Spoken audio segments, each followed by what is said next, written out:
ज्ञानशाला। शास्त्रों में भी लिखा है कि विद्वान का और राजा का कभी समानता नहीं हो सकती है। अपने खुद के देश के अंदर राजा पूजा जाता है, विद्वान सर्वत्र पूज्य है और विद्वान हर जगह पूजा जाता है। अभी 2-4 दिन में गुरु जी फिर अमेरिका के आगे पहुंच जाएंगे तो वहाँ पर भी इनकी पूजा होगी। और प्रकाश जी बाढ़ में नाकोड़ा है वहाँ तक उनको पूजेंगे। शास्त्र में लिखा है कि राजा और पंडित दोनों की तुलना नहीं हो सकती है। राजा अपने देश में पूजा जाता है, अपने गांव में पूजा जाता है, बहुत जाना तो अपनी पट्टी में पूजा जाता है। विद्वान सर्वत्र पूज्यते। जो विद्वान बन गया है, जो अपने जीवन के अंदर ज्ञान की गरिमा जिन्होंने प्राप्त कर ली है, वो जहाँ जहाँ जाएगा वहाँ सुवासित है। काव्य शास्त्र विनोदेन कालो गच्छति धीमता। हमेशा काव्य में, शास्त्र में तत्व ज्ञान की चर्चा के अंदर विद्वान का समय जाता है। काव्य शास्त्र विनोदेन कालो गच्छति धीमता। और ये धन ऐसा है, नो इन्वेस्ट, व्यय कृते वर्धते एवं नित्यम विद्या धनम सर्व धन प्रधानम। जितना जितना व्यय करो, जितना जितना निकालो, उतना उतना और नया सोच और नया विचार और नई गरिमा अपने जीवन के अंदर आती है। और इसलिए स्वर्ग में, क्योंकि तपस्वी लोग घड़ी देख रहे हैं, रोज तो मैं वहाँ उनको 11 बजे छोड़ देता हूँ, मगर आज तो ज्ञान का भोजन करना है। व्यय कृते वर्धते एवं नित्यम विद्या धनम सर्व धनम प्रधानम। जितना व्यय करो, जितना उसको दूसरे को दो, उतना उतना बढ़ता है। ज्ञान कभी कम नहीं होता। ऐसा कभी मत सोचना मैंने बहुत पढ़ लिया और दूसरे को दिखा दूंगा, दूसरों को सिखा दूंगा तो मेरा कम हो जाएगा। नहीं, कम नहीं होगा, काट लग जाएगा। बाहर नहीं निकालोगे तो काट लग जाएगा। पानी भी कुआं में से बाहर नहीं निकालोगे तो गंद जाता है।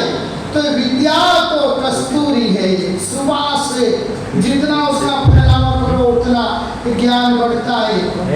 नरेंद्र गुरु जी ने आज तक हजारों पंडित बना दिए, कई संगीतकार बनाए, कई साधु संतों की गरिमाओं को उन्होंने ले सके ऐसे भी व्यक्तित्व खड़े किए। क्यों?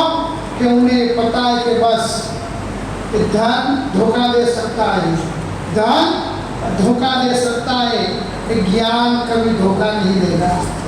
हाँ, ज्ञान को गाय की उपमा दी है, सुई होती है सुई, और सुई लेकर आप इतने बड़े हॉल में घूमो, अगर कदाच घूमते घूमते आपके हाथ में से सुई गिर जाए, फिर आपको 10-20 मिनट के बाद मालूम पड़े कि सुई गिर गई। अब यहाँ गिरी, वहाँ गिरी, यहाँ गिरी, कहाँ गिरी पता नहीं है।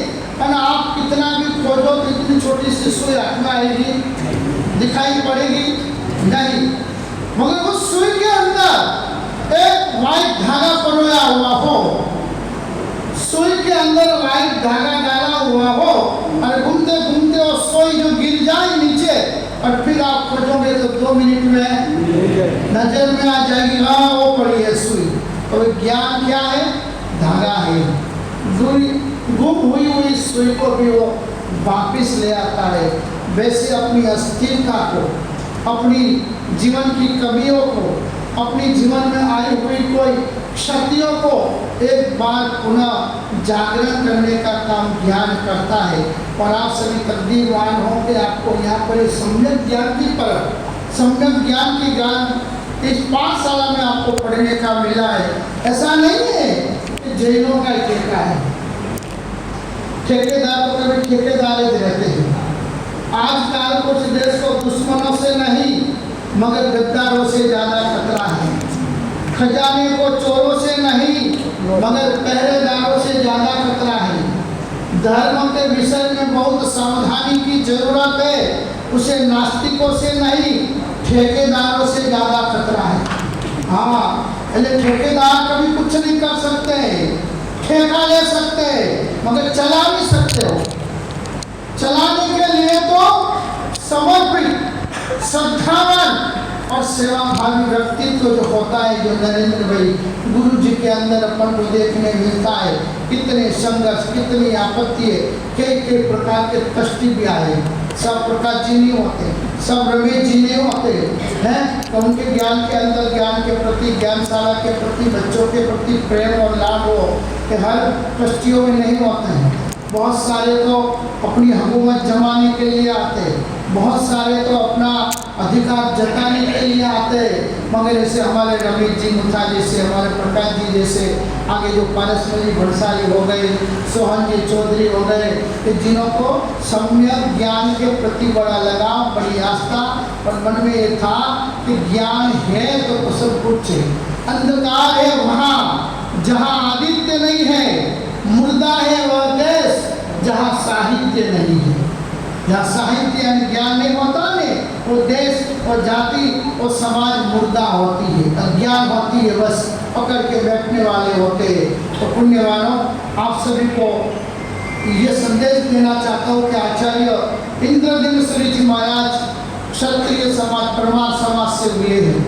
रत्नाकर श्री महाराज ये सब बच्चाधिपति हुए हैं। रत्नाकर श्री महाराज के परमार क्षत्रिय जाति से हुए हैं। जगत चंद्र श्री महाराज परमार क्षत्रिय जाति से हुए हैं।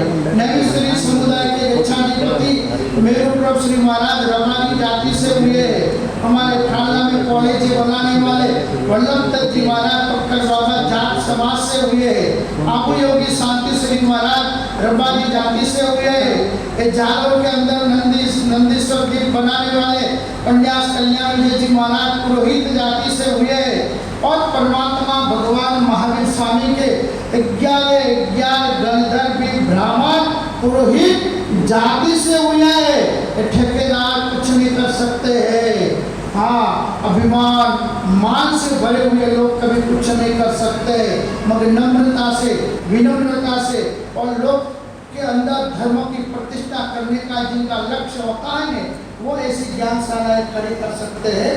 तो पहले शिवगंज में चली, फिर तखतगढ़ में चली, और फिर इस नाकोड़ा बाबा भैरव बाबा की नज़र पड़ी कि नहीं उतने दूर नहीं, यहाँ ही लाओ इसको। और भैरव बाबा की कृपा और नाकोड़ा श्वेतंबर तीर्थ कष्टमंडल, नाकोड़ा के कष्टमंडल का एक उदार, सुंदर और अति प्रशंसनीय भाव आया कि उन्होंने इस नाकोड़ा के अंदर, नाकोड़ा तीर्थ के अंदर ज्ञानशाला को जो जोड़ा, यानी नाकोड़ा जी की गरिमा की अभिवृद्धि हुई है। क्यों कि जब ज्ञान होगा, समझ होगी, तब क्रिया के अंदर अभिरुचि पैदा होगी, और वो क्रिया ही अपने जीवन के अंदर कर्म निर्जरा का कारण बन सकती है। तो हमारे हेमंत भाई मुथा भी यहाँ पढ़कर आज बड़े विधिकार हुए हैं। वहाँ जिन्होंने भीमाल की प्रतिष्ठा में भी विधिकार थे, हैं ये भी गुरु जी के विद्यार्थी हैं, नरेंद्र गुरु जी के हैं, जो अलग अलग जगह कितनी प्रतिष्ठाओं में आज जाकर विधि। और हमारे चौमासा में तो सुबह से लेकर 6 बजे से लेकर आप दोपहर को 1:30 बजे आओ तो हेमंत भाई का विधि विधान चालू होगा। अनिल भाई भी जो आज इतनी सुंदर धर्म प्रभावना कर रहे, तो उनके अंदर भी धर्म का एक महीने